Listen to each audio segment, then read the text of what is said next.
안녕하세요. 오늘 우리가 같이 살펴볼 이야기는요, 바로 햇빛 쏟은 마을입니다. 이게 뭐냐면 태양광 발전으로 우리 농촌에 새로운 활력을 불어넣겠다, 이런 아주 거대한 정부 계획이에요.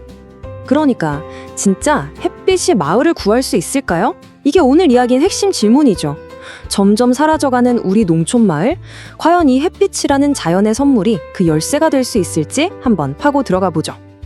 자, 먼저 배경부터 좀 짚고 넘어가야 돼요. 지금 대한민국 농촌이 처한 상황이 아시다시피 인구 감소, 고령화 정말 심각하잖아요.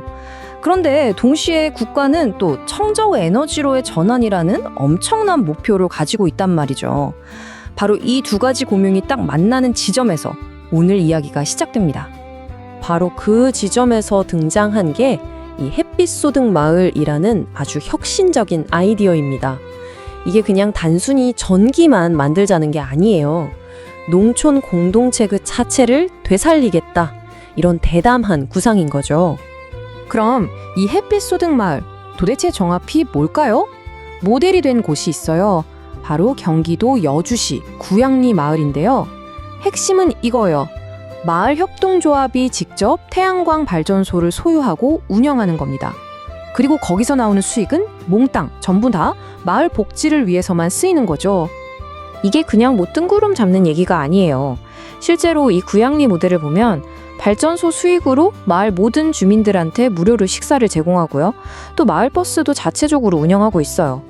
말 그대로 삶을 바꾸는 아주 실질적인 혜택들이 생겨나고 있는 겁니다. 그래서 이걸 전국적으로 한번 확산시켜보자, 이런 계획을 세우게 됩니다. 근데 처음 목표부터 스케일이 상당했어요.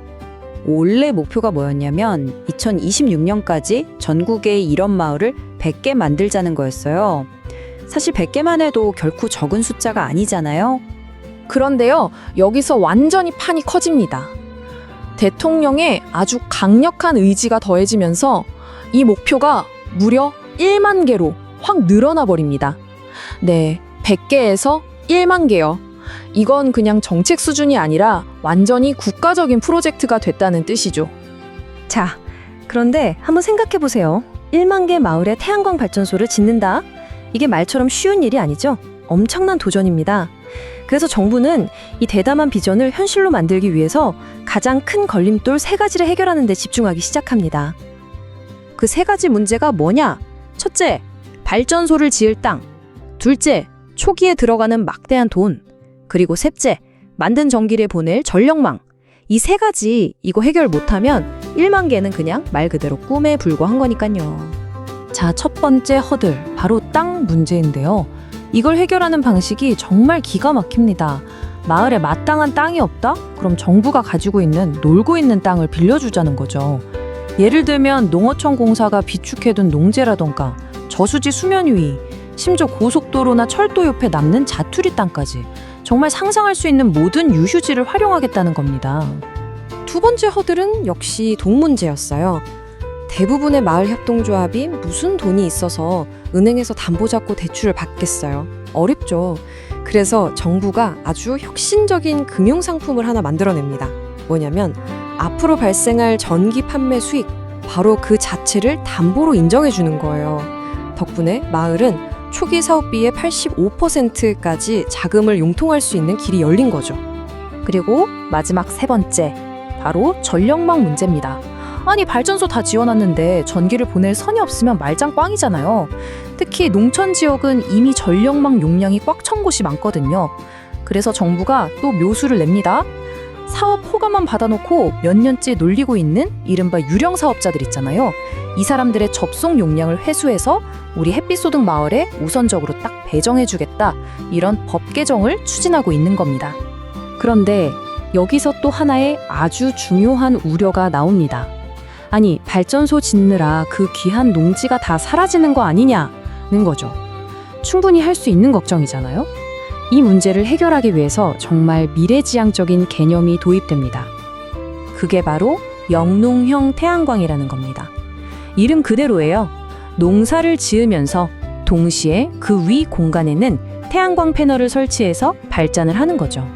그러니까 농업과 에너지 생산, 이 두 가지를 한 공간에서 동시에 해내는 겁니다. 공존이죠. 자, 여기서 핵심은 이거예요. 이 영동형 태양광이 제대로 되려면 패널 밑에서 자라는 작물이 햇빛을 충분히 받아야 할 거 아니에요. 그래서 아주 과학적인 기준을 만들었어요. 패널이 햇빛을 가리는 비율, 이걸 차광률이라고 하는데 이걸 최대 30% 이하로 딱 제한하는 겁니다. 이렇게 해서 농작물 수확량이 줄어드는 걸 최소화하도록 설계한 거죠. 자, 그럼 지금까지 쭉 살펴본 이 햇빛 소득 마을 정책이 단순히 태양광 패널 몇 개 더 설치하는 것 이상의 어떤 큰 의미를 갖는지 한번 정리해 볼게요. 가장 중요한 건 이 정책 하나로 무려 3마리 토끼를 동시에 잡는다는 겁니다. 첫째, 신재생 에너지 생산 목표를 달성하고요. 둘째, 농촌의 이전과는 완전히 다른 새로운 형태의 안정적인 소득원을 만들어주는 거죠. 그리고 셋째, 궁극적으로는 이걸 통해서 인구가 줄고 사라져가는 농촌 소멸 위기에 맞서 싸우겠다는 겁니다. 그리고 정부가 이걸 그냥 말로만 하는 게 아니라는 걸 보여주는 결정적인 게 있어요. 행정안전부 산하에 아예 햇빛 소득 마을 추진단이라는 전담 조직까지 만들었거든요. 여러 부처, 농식품부, 기후부, 지자체 이런 기관들이 그냥 한 팀이 돼서 마을을 직접 찾아가서 컨설팅해주고 지원해주는 아주 속도감 있는 추진 체계를 갖춘 겁니다. 진심이라는 거죠. 자, 오늘 이야기의 마무리는 이 질문으로 해볼까 합니다. 깨끗한 에너지를 만드는 기술과 그 지역 공동체의 복지를 이렇게 직접 연결시키는 이 한국의 모델. 과연 이게 전 세계적으로 우리와 비슷한 고민을 안고 있는 다른 나라들의 농촌을 되살리는 어떤 새로운 해법, 새로운 청사진이 될 수 있을까요? 한 번쯤 깊이 생각해 볼 만한 질문인 것 같습니다.